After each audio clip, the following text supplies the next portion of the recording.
प्रभात दोस्तों। हम कौन थे, क्या हो गए हैं और क्या होंगे अभी।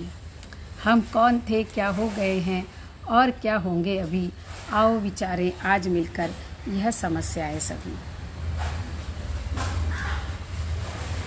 तो हम क्या थे और कौन हो गए और क्यों हो गए, ये समस्याओं पर आओ आज हम सब मिलकर विचार करते हैं। ये बड़ी सुंदर सी पंक्ति मैथिली शरण गुप्त जी ने लिखी थी आज से 100 साल पहले। आप सभी का बहुत बहुत स्वागत। जय श्री राम, जय श्री कृष्ण। आदाब अर्ज़ है। यह पुण्य भूमि प्रसिद्ध है, इसके निवासी आर्य हैं। हमारी इस भारत माँ की पुण्य भूमि के लिए जो गुप्त जी ने कहा था कि क्या था हमारा भारत, क्या था और आज हम क्या हो गए हैं। तो कल हम इसी पर बात कर रहे थे, गुप्त पर बात कर रहे थे। मैथिली शरण गुप्त महावीर प्रसाद द्विवेदी के शिष्य गुप्त जी। जब मैं अपना साहित्य पढ़ती हूँ ना, तो इतना रोचक मुझे दिखता है कि उसमें डूब डूब जाने को दिल करता है। उसकी बातों में इतना कुछ मिलता है। साहित्य में हम धर्म कर्म की बातें करते हैं, प्रवचन करते हैं, रोज गीता का पाठ करते हैं या रोज महाभारत रामायण का पाठ करते हैं। तो हमारा साहित्य जब मैं देखती हूँ ना, तो मुझे वो इन सबों से कहीं कम नहीं लगता है, बल्कि इनमें जो रोचकता जो आती है, जितने रसों की इसमें जो अभिव्यक्ति हो जाती है, जब वो साहित्य बन जाता है। जैसे रामचरितमानस कहने को धार्मिक पुस्तक है, लेकिन उसके अंतर्गत जो रोचकता है, जितने सारे रसों का समावेश है, वो सारे रस जैसे हमारे जीवन में घुल मिल जाते हैं। और गुप्त जी की जो ये पंक्ति है ना, हम कौन थे, क्या हो गए हैं, ये मुझे ना बड़ा सोचने पर मजबूर करती है कि वास्तव में देखा जाए तो जिस साहित्य को पढ़ने के लिए, जिस साहित्य को लिखने के लिए और समझने के लिए हम भारतीयों ने, हमारे संतों ने, हमारे कवियों ने अपनी पूरी बोले तो जीवन के पूरे क्षण उसमें डाल दिए, पूरा जीवन उसको दे दिया। और आज कहीं ना कहीं मैं देखती हूँ कि जितनी भी उच्छृंखलताएं भारत में मिलती हैं, जितनी भी हमारा जो परंपराओं के प्रति जो कभी मोह हुआ करता था, ठीक है कि रूढ़िवादिता के प्रति मोह सही भी नहीं है, लेकिन परंपराओं को नए रूप में ढाल करके उसको समझना और उसकी राह पर चलना बहुत आवश्यक है। लेकिन वो सारी चीज़ें ना ख़त्म होती जा रही हैं, और बहुत सारे कारणों के साथ ना इसका एक बड़ा कारण मुझे लगता है कि हमारा जो साहित्य है ना, उसको पढ़ने और उसको समझने वाले, उसमें आनंद लेने वाले कहीं ना कहीं खो गए हैं। कहीं ना कहीं हमारे साहित्य को विस्मृत किया जा रहा है। अब जैसे मैंने बताया कि गुप्त जी का जन्म था 3 अगस्त को, तो हम और बहुत सारी चीज़ें मनाते हैं, बहुत छोटी छोटी चीज़ों को मना लेते हैं। विदेशों से आई हुई जिस संस्कृति को हमने अपनाया है, उसमें हम 14 फरवरी को मनाते हैं, हम गुड फ्राइडे मनाते हैं, हम और भी बहुत सारे त्यौहार जो मनाते हैं हर महीने में जो आते हैं। तो हम इन त्यौहारों को कैसे भूल जाते हैं, उन त्यौहारों को जिसने हमें दिया, गुप्त जी ने जो हमें दिया, वो एक त्यौहार से कम तो नहीं है, और हम गुप्त जी के जन्मदिन को भूल जाते हैं। मैं देखती हूँ कि इसमें सबसे बड़ी भूमिका, हालांकि आज का मेरा विषय मीडिया के बारे में बात करने का नहीं है, किंतु मीडिया का बहुत बड़ा रोल होता है इसमें। हम किसे याद करें और किसे भूल जाएं, अगर आधुनिक युग की बात करें तो इसमें सबसे बड़ा रोल मीडिया का होता है। और मीडिया में मैं देखती हूँ कि दूरदर्शन में, बेंगलुरु में, हम कर्नाटका में हैं, बेंगलुरु के जो दूरदर्शन का चैनल है या आकाशवाणी का चैनल है, उसमें फिर भी हम देखते हैं कि कुछ न कुछ कार्यक्रम हिंदी भाषा के आते हैं। उसमें हिंदी भाषा के बारे में कुछ न कुछ लोग सोचते हैं। किंतु अगर मैं भारत का जो गढ़ है दिल्ली, जो हमारी राजधानी है, वहाँ के दूरदर्शन पर हम देखते हैं, और उसके साथ साथ ढेर सारे जो चैनल आ गए हैं, प्राइवेट चैनल आ गए। जैसे हिंदी हमारी भाषा ना कहीं लुप्त हो जा रही है, और जब हिंदी लुप्त हो जा रही है तो उसका साहित्य, अगर हिंदी लुप्त होती है तो उसका साहित्य भी धीरे धीरे लुप्त ही होता जाएगा। और वो साहित्य क्या है जिसमें, देखिए मैं जो पढ़ती हूँ ना रोज रोज, और उसमें जो साहित्य का जो रस है और जीवन का रस है, बात खाली मनोरंजन की नहीं है। और मैं देखती हूँ कि जो भी साहित्य रचा गया, चाहे वो 1000 साल पहले रचा गया था और या आज रचा जा रहा है या 100 साल पहले रचा गया था, उसमें मनोरंजन एक पक्ष हो सकता है, लेकिन वो मनोरंजन के लिए नहीं रचा गया था। उसमें बहुत सारे संदेश छुपे थे, उसमें जीवन का रस छुपा था, आनंद छुपा था। उसमें धर्म की गुड़ बातें भी खाली नहीं थी, उसमें नीरसता नहीं थी क्रियाकांडों की खाली। अगर हम आधुनिक साहित्य को उठा लें, भक्तिकालीन साहित्य को उठा लें, तो तुलसी का साहित्य, तुलसी का रामचरितमानस हम सिर्फ पाप और पुण्य के लिए पढ़ते रहे, इसलिए नीरस हो गया। वो सिर्फ पाप और पुण्य के लिए नहीं है, उसमें तो जीवन का रस है, उसमें जीवन जीने की कला बताई गई है। एक परिवार, मतलब अगर आप तुलसी का रामायण पढ़ लेते हैं तो एक परिवार की क्या भूमिका होती है, परिवार के हर पात्रों की क्या भूमिका होती है, जिसमें कि हम जिस राम राज्य की कल्पना करते हैं, जिसकी कल्पना गांधी ने भी की, जिसकी कल्पना गुप्त जी ने भी की, तभी तो वो उर्मिला में कहते हैं कि मैं ऐसा कोई मानव नहीं, राम खुद कहता है कि मैं इस धरती को स्वर्ग बनाने के लिए आया हूँ। तो जिसकी कल्पना सदियों सदियों से लोग करते आ रहे हैं, उस कल्पना को कैसे चरितार्थ किया जाए, उस कल्पना को कैसे सच में के रूप में ढाला जाए, साहित्य ये बताता है, धर्म ये बताता है, लेकिन हम उस चीज़ को खोजते ही नहीं हैं और फिर वो हमें नीरस लगने लगता है।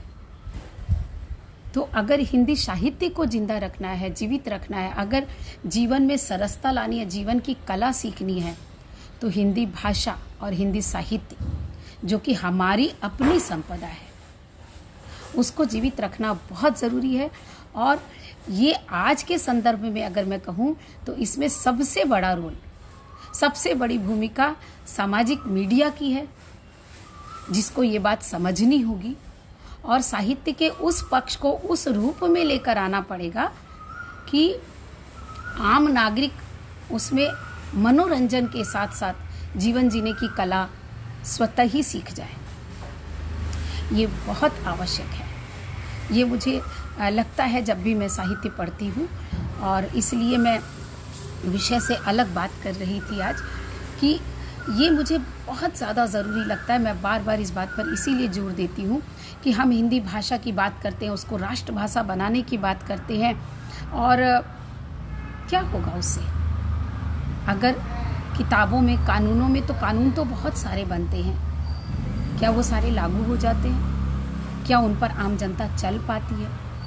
तो क्यों नहीं चल पाती है? तो बात सिर्फ कानून की नहीं है, बात उस भाषा को आप किस तरह से रोचक बनाएंगे, किस तरह से जन जन की भाषा बनाएंगे।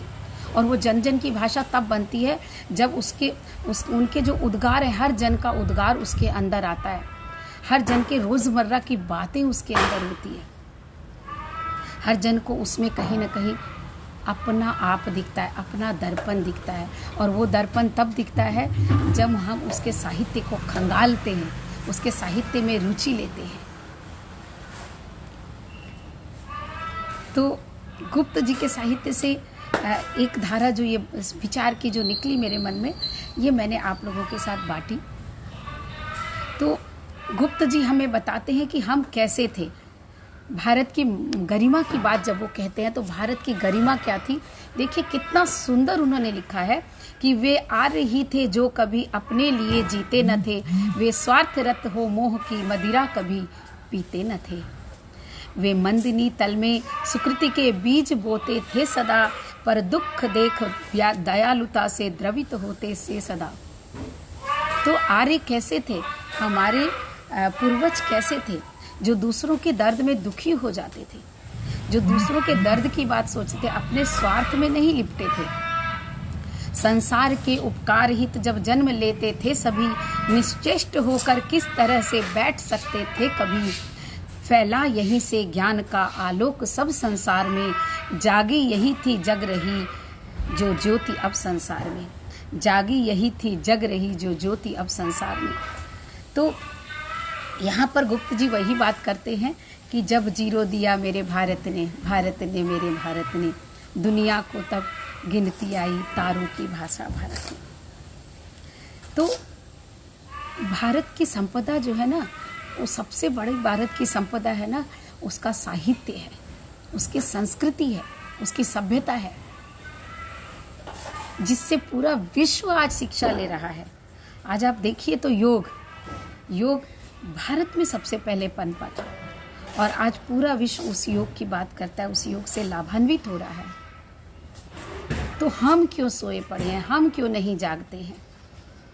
वे मोह बंधन मुक्त थे, वे स्वच्छंद थे, स्वाधीन थे, संपूर्ण सुख संयुक्त थे, वे शांति शिखरासीन थे, मन से वचन से कर्म से वे प्रभु भजन में लीन थे, विख्यात ब्रह्मानंद के वे मनोहर मीन थे, विख्यात ब्रह्मानंद के वे मनोहर मीन थे।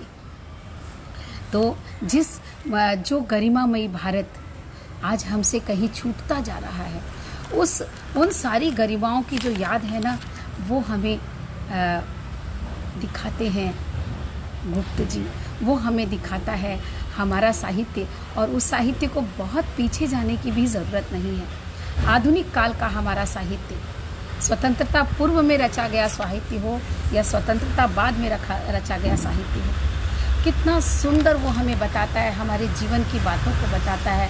अगर हम कुछ भूल जाते हैं तो उसे याद करा के हमारे अंदर एक उत्साह, एक गौरव की बात भरता है। शब्दों में वो ताकत होती है, बस ज़रूरत उसे पहचानने की होती है।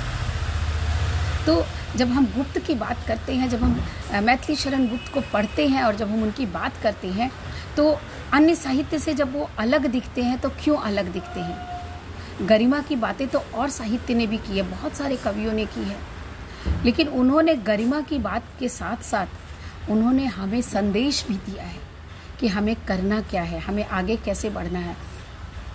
और इसमें जो सबसे बड़ी भूमिका गुप्त जी की मैं देखती हूँ उनकी कविताओं में, जिसकी बात मैं आज करने आपके साथ बैठी हूँ, वो थी नारी चरित्र।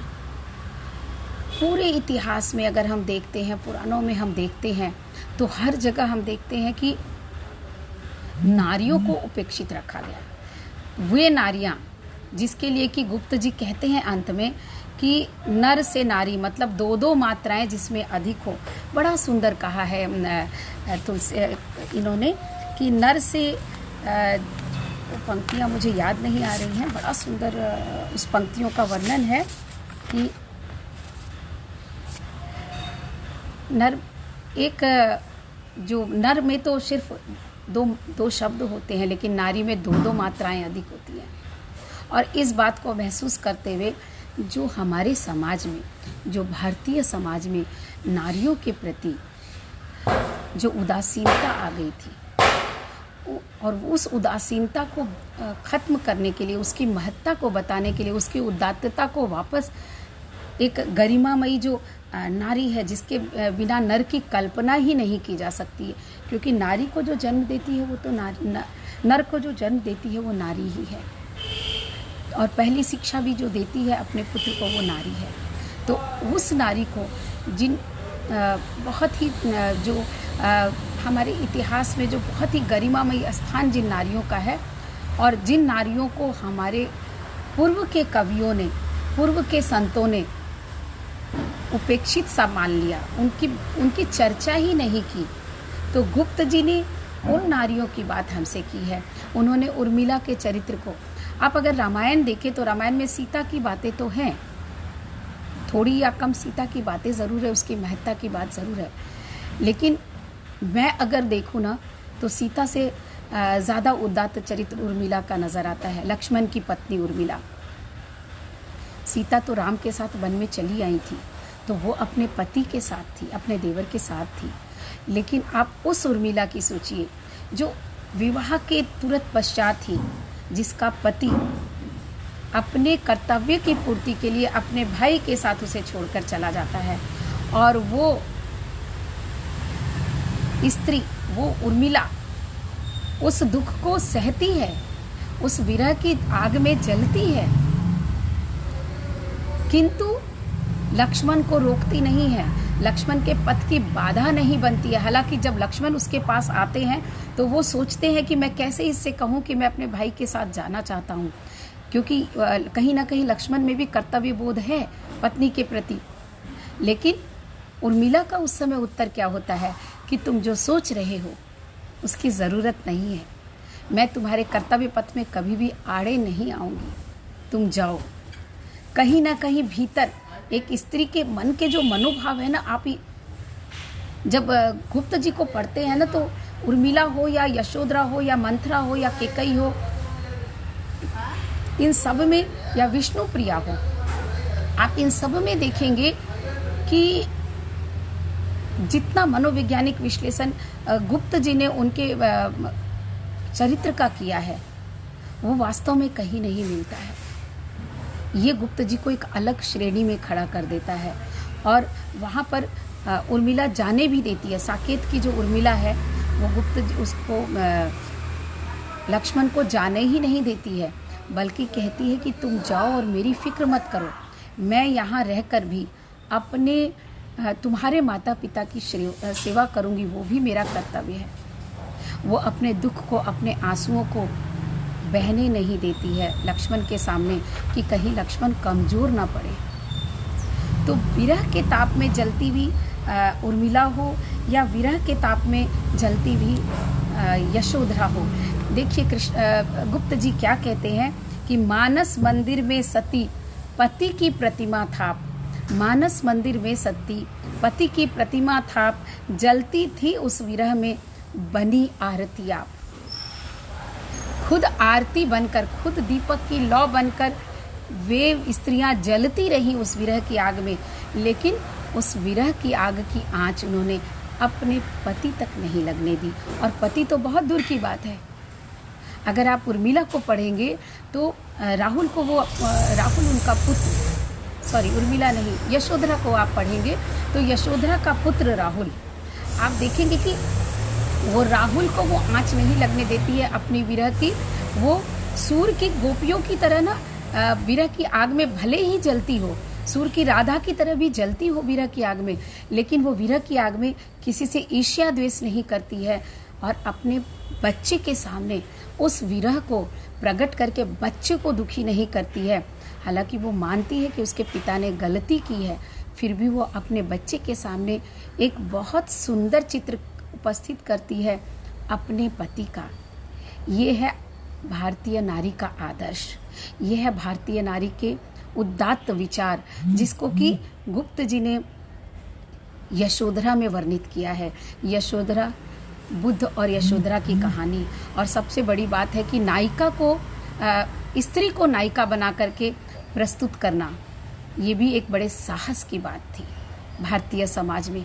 और गुप्त जी ने ये साहस दिखलाया। उन्होंने उर्मिला, यशोधरा, केकई और मंथरा, इन ऐसे चरित्रों को नायिका बना करके उपस्थित किया जहाँ की सिर्फ नायकों की बात होती थी, नायकों के चरित्र की बात होती थी, नायकों की गुणगाथा गाई जाती थी। और इन चरित्रों को जैसे हमने भुला सा दिया था। तो अगर यशोधरा की बात करूँ तो यशोधरा पुरातन काल की स्त्री की तरह नहीं थी जो सिर्फ आंसू बहाती रहे, जो विरह ताप में जलती रहे, बल्कि उसके मन में अभिमान भी है, उसके मन में कर्तव्य बोध भी है। वो अपने परिवार को भी चलाती है, अपने पुत्र को भी बहुत अच्छे से पालती है। हालांकि वो कभी कभी परेशान भी हो जाती है। और बड़ा ही सुंदर देखिए एक मनोवैज्ञानिक चित्रण है कि जब वो ये राहुल उससे कहता है कि माँ कह एक कहानी, तो ये इतना सुंदर सा वर्णन है ना कि माँ कह एक कहानी, कहती है तू मुझसे चेटी, तू मेरी नानी की बेटी, कह माँ कह लेटी ही लेटी। यशोधरा जब बहाना बनाती है ना कि तुम मुझे कहानी कहने के लिए कह रहे हो, तो उस पर बड़ा सुंदर से यशोधरा को वो कहता है कि बेटा समझ लिया क्या तूने मुझको अपनी नानी। तो जब यशोधरा को वो कहानी कहने के लिए कहता है कि माँ कह एक कहानी, तो कितने सुंदर से कहती है बेटा मैं तेरी नानी तो नहीं हूँ जो मैं तुझे कहानी सुनाऊँ। तो राहुल कहते हैं कितना जिद, एक बच्चा जो है किस तरह से जिद करता है और उस जिद के आगे माँ कैसे झुक जाती है। एक बात इस कविता से ये स्पष्ट होती है। और दूसरी बात जो कविता से स्पष्ट होती है कि देखिए, यशोधरा के पास अगर कोई चिंतन था, अगर कोई सोच थी, अगर कोई विचार था, तो वो सिर्फ और सिर्फ सिद्धार्थ का था, अपने पति का था। और अपने पुत्र के सामने वो उसके उदात्त रूप को सामने लेकर भी आती है। तो अगर कोई कहानी कहनी है तो उसके पास दूसरी कोई कहानी नहीं है, तो वो सिद्धार्थ की कथा बताती है। और कितना सुंदर सिद्धार्थ की उस कथा को कहती है कि तू है हठी मानधन मेरे, सुन उपवन में बड़े सवेरे, तात भ्रमण करते थे तेरे, सुर भी जहाँ मनमानी, सुर भी जहाँ मनमानी, हाँ माँ यही कहानी।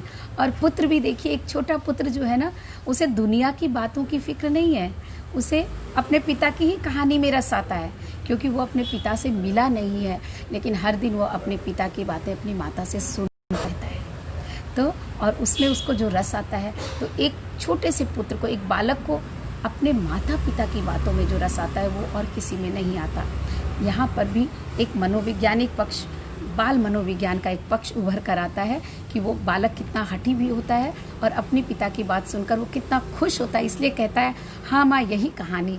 और फिर वो महात्मा बुद्ध की एक उदात्तता की बात करती है, चरित्र के उदात्त पक्ष को रखती हैं कि गाते थे खग कलकल स्वर से, सहसा एक हंस ऊपर से, गिरा बिद होकर खग शर से, हुई पक्षी की हानि, हुई पक्षी की हानि, करुणा भरी कहानी।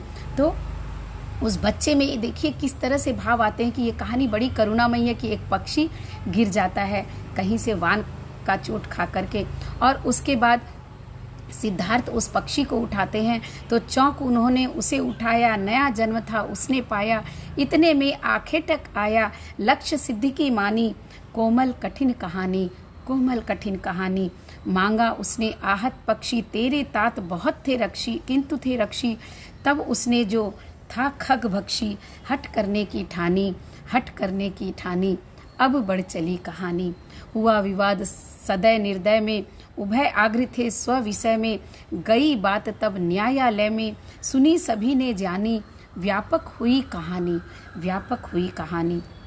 अब देखिए किस तरह से इस कहानी को आगे बढ़ते हुए बाल मनोविज्ञान को उभारते हुए और बालक को कहानी के जरिए हम किस तरह से शिक्षा दे सकते हैं। तो गुप्त जी की जो यशोधरा है ना, वो सिर्फ चूल्हा चौका करने वाली घर की एक गृहिणी नहीं है, उसके अंदर एक ज्ञान है, एक समझ है जीवन की, एक बाल मनोविज्ञान की समझ है, बालक को किस तरह शिक्षा दी जाए कहानी के जरिए, वो एक समझ है। इसीलिए वो फिर राहुल से ही पूछती है कि राहुल तू निर्णय कर इसका, न्याय पक्ष लेता है किसका, कह दे निर्भय जय हो जिसका, सुन ले मेरी बानी, सुन ले मेरी बानी। अब वो छोटे से राहुल से पूछती है कि न्यायालय में बात तो चली गई कि ये खग किसका होगा, लेकिन तू मुझे बता तेरी दृष्टि क्या कहती है। जब हम बालक को निर्णय करने की क्षमता जो उसमें पैदा कर सकते हैं इस दृष्टि से, ये एक बहुत ध्यान देने की बात है। तो वो उससे पूछती है तो पहले तो राहुल यही कह सकता है कि माँ मेरी क्या बानी, मैं तो बालक हूँ, मैं तो कहानी सुन रहा हूँ। तो कितने प्यार से राहुल कहते हैं कि माँ मेरी क्या बानी, मैं सुन रहा कहानी। लेकिन फिर वो अपनी बात रखता है, राहुल अपनी बात रखता है, एक छोटा बच्चा, कि कोई निरपराध को मारे तो क्यों अन्य कोई न उबारे, कोई निरपराध को मारे तो कोई अन्य न उसको उबारे, रक्षक पर भक्षक को वारे, न्याय दया का दानी, न्याय दया का दानी।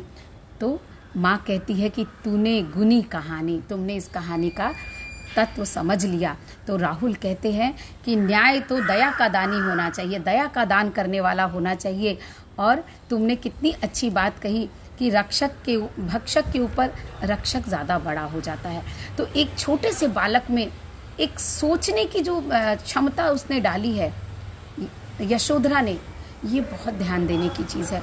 तो इस तरह की बातें जब हम साहित्य में पढ़ते हैं तो देखिए यहाँ पर बाल मनोविज्ञान आता है, स्त्री मनोविज्ञान आता है, और स्त्री का एक उदात्त चरित्र आता है कि वो गृहिणी के रूप में, लोग कहते हैं ना कि पुरुष तो एक घर को संवारता है और स्त्री 2 घरों को संवारती है।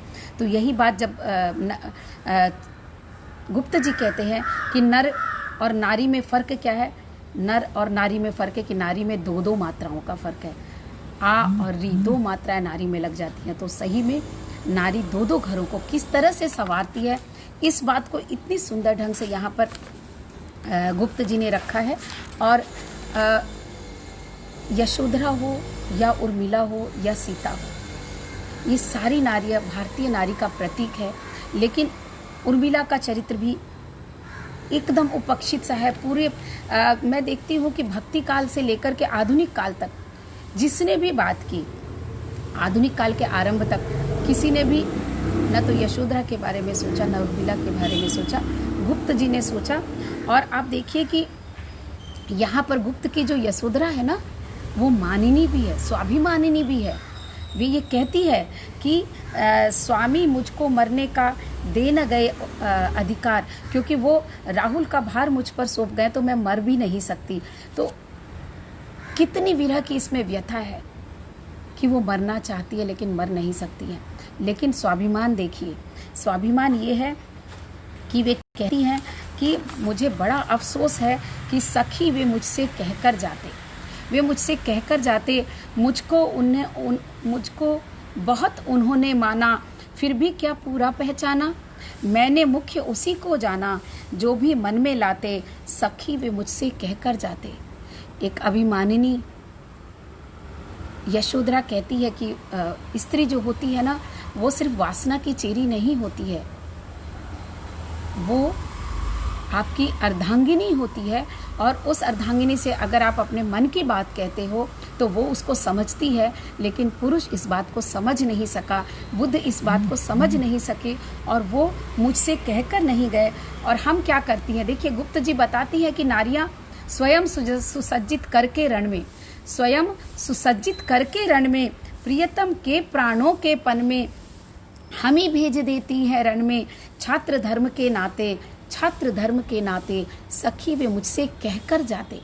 तो छात्र धर्म को निभाने के लिए जो भारतीय नारियां हैं वो इतनी सबल होती हैं कि वो उनको रणभूमि में सुसज्जित करके भेजती हैं, मरण के पथ पर अग्रसर कर देती हैं अपने पति को।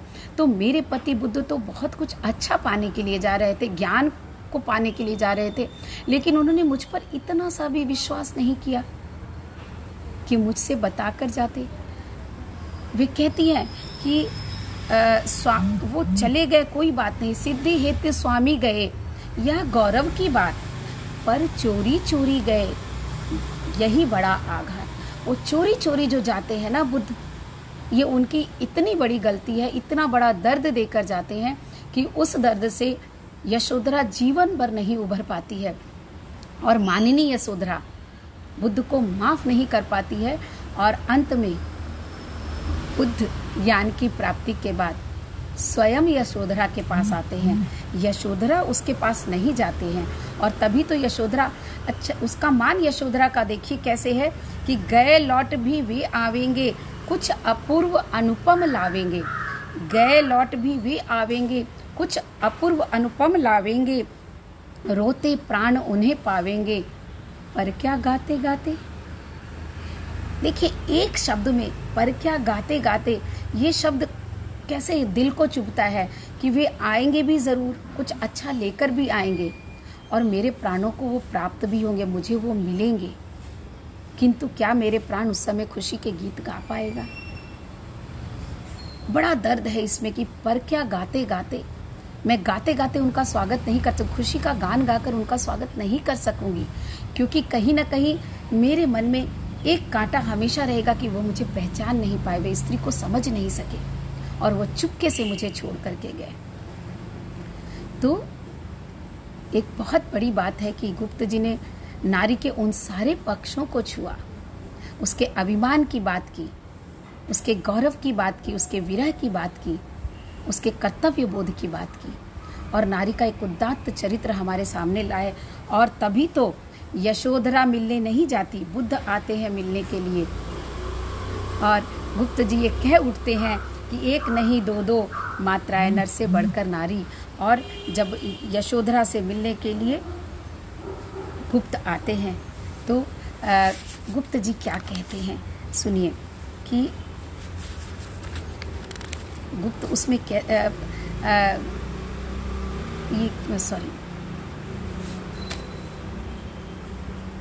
बुद्ध कहते हैं कि मानिनी मैं आ गया, तुम्हारा मान बहुत सही है, तुमने जिस मान में तुम बैठी हो वो तुम्हारा अहंकार नहीं है, वो तुम्हारा आत्मसम्मान है। मुझसे गलती हुई है और उस गलती की माफ़ी बुद्ध उसके द्वार पर आकर के मांगते हैं ज्ञान की प्राप्ति के बाद। और यहाँ पर नारी के जिस उदात्त रूप को गुप्त जी पेश करते हैं वो अपने आप में अनुपम बन जाता है, बेजोड़ बन जाता है। तो मैंने आज आपसे यशोधरा की बात की। यशोधरा के साथ साथ अगर आप सीता को भी देखेंगे तो चित्रकूट में जब पंचवटी उनका जो काव्य है उसमें चित्रकूट में जब सीता रहती हैं तो वो ये बात कहती हैं कि ये पंचवटी जो है ये तो मेरे लिए राजमहल से भी बढ़कर है, और वो उसमें अपने आप को रानी समझ कर रहती हैं। ये पत्नी के चरित्र की उदारता, ये भारतीय नारी के चरित्र की उदारता है कि पति के साथ अगर वो जंगल में भी है तो उसे वहाँ मंगल लगता है। और उसी तरह से अगर उर्मिला को देखते हैं तो उर्मिला भी जिस विरह ताप में जलती होती हैं उसके बाद भी वो अपने कर्तव्यों को हर जगह निभाती हैं। तो मंथरा को देखें, केकई को देखें, तो जब केकई और मंथरा की बात आती है, जब साकेत में वे उनसे मिलने के लिए आते हैं तो वहाँ पर भी आप देखेंगे कि मंथरा के और केकई के उदात्त चरित्र को उन्होंने प्रस्तुत किया है। एक माँ होने के नाते, एक पत्नी होने के नाते जो एक चरित्र बनता है केकई का, जो एक चरित्र बनता है मंथरा का एक दासी होने के नाते, उसको उन्होंने वहाँ पर उकेरने का प्रयास किया है बहुत सुंदर ढंग से, जिसको कि हम आज तक सिर्फ अवमानना की दृष्टि से देखते आए हैं। तो इस तरह से पूरा का पूरा जो अगर हम गुप्त जी का साहित्य देखते हैं ना तो उसमें जहाँ हमें देश प्रेम मिलता है वहाँ देश प्रेम के साथ एक सुंदर संदेश मिलता है। जब वो इतिहास की बात करते हैं, इतिहास के चरित्र को लेकर आना बड़ी बात नहीं है। अगर हम आधुनिक काल के साहित्य को खंगालते हैं ना तो इतिहास में के चरित्रों को लेकर, इतिहास की गाथाओं को लेकर बहुत साहित्य लिखे गए और अभी भी लिखे जा रहे हैं। लेकिन पहली बात तो उस चरित्र को लेकर आकर के एक संदेश के रूप में जीवन में स्थापित करना। दूसरी बात है उन नारी पात्रों को लेकर के आना जो सबने विस्मृत कर दिया था, जिन पात्रों को, जिनकी उदात्तता को लोग भूल गए थे, और उस नारी पात्रों के द्वारा भारतीय नारी के उदात्त चरित्र को सबके समक्ष रखना। ये गुप्त जी को सचमुच में बाकी सबसे एक अलग बना देता है और उस समय के लिए बहुत अलग बना देता है। उसके बाद बहुत सारी रचनाएं हुई, लेकिन स्वतंत्रता पूर्व का जो हमारा भारत था, भारतेंदु युग के बाद जो द्विवेदी युग आया और द्विवेदी के शिष्य के रूप में गुप्त ने जो उनकी बातों को सीखते हुए, समझते हुए जिस तरह से इन सारी चीज़ों को हमारे समक्ष रखा, आज का भारत, फिर से मैं कहूँगी वो पहली लाइन कि आज वक्त आ गया है कि हम ये सोचें कि हम क्या थे, क्यों थे और क्यों नहीं अब वापस वैसे बन सकते हैं, और बन सकते हैं इस बात को उन्होंने हमें बताया है। तो इस दृष्टि से साहित्य का महत्व हमारे जीवन में कितना अधिक है, कला का महत्व हमारे जीवन में कितना अधिक है। एक क्षण के लिए अगर हम सोचें कि साहित्य ना हो, कला ना हो, तो जिस सामाजिक मीडिया की हम बात करते हैं, सोशल मीडिया की हम बात करते हैं, टीवी की और पिक्चरों की हम बात करते हैं, चैनलों की हम बात करते हैं, संगीत की हम बात करते हैं, वो सब अगर उन सब में वो सारी चीज़ें अगर हटा दी जाएं तो कितना नीरस हो जाएगा अखबार पढ़ना, कितना नीरस हो जाएगा न्यूज़ सुनना, और कितना नीरस हो जाएगा टीवी देखना। और हम इसी पक्ष को भूलते जा रहे हैं, हम इसकी उदात्तता को भूलते जा रहे हैं, हम अपने साहित्य को भूलते जा रहे हैं, हम अपनी संस्कृति को भूलते जा रहे हैं, कला को भूलते जा रहे हैं। कहीं मैंने सुना था कि विदेशों में कहीं किसी देश में ऐसा है कि शिक्षक और डॉक्टर, उनका इतना अधिक वहाँ सम्मान है, अधिक बोलूँ तो सबसे अधिक सम्मान है कि शिक्षक और डॉक्टर के सामने बाकी सारे गौण हो जाते हैं। तो भारत में क्यों नहीं है? भारत तो सब पूरे विश्व का गुरु है। यहाँ शिक्षक का सम्मान कहाँ खो गया है? यहाँ साहित्य और कला कहाँ दब रही है? यहाँ तो घर घर में कला मिलती है। हर व्यक्ति जैसे कविता लिखता है, चित्रकारी करने लगा। इतनी कला कूट कूट कर भरी है हमारे देश में कि हम इसके महत्व को ही खो बैठे हैं। ये बड़ा ही सोचने वाला बात है, बहुत ही सोचने वाली बात है। और देखिए, जो अंत में मैं ये बताना चाहूँगी कि गुप्त जी के जो राम थे ना, वो गुप्त के राम कोई देवता नहीं थे, भगवान नहीं थे, बल्कि गुप्त के राम भी अंत में क्या कहते हैं कि संदेश नहीं मैं यहाँ स्वर्ग का लाया। मैं स्वर्ग से उतर के कोई देवता नहीं आया हूँ कि स्वर्ग का कोई संदेश लेकर के आया हूँ। इस भूतल को ही मैं स्वर्ग बनाने आया। संदेश नहीं मैं यहाँ स्वर्ग का लाया, इस भूतल को ही मैं स्वर्ग बनाने आया। और मानस भवन में आर्यजन जिसकी उतारे आरती, मानस भवन में आर्यजन जिसकी उतारे आरती, भगवान भारतवर्ष में फूले गूंजे हमारी भारती, भगवान भारतवर्ष में गूंजे हमारी भारती। अंत में गुप्त जी अपनी इस कामना को, अपनी इस अभिलाषा को कितने सुंदर ढंग से रखते हैं कि भारत माँ हमेशा फूले फले, हमेशा स्वर्ग बन जाए हमारी धरती।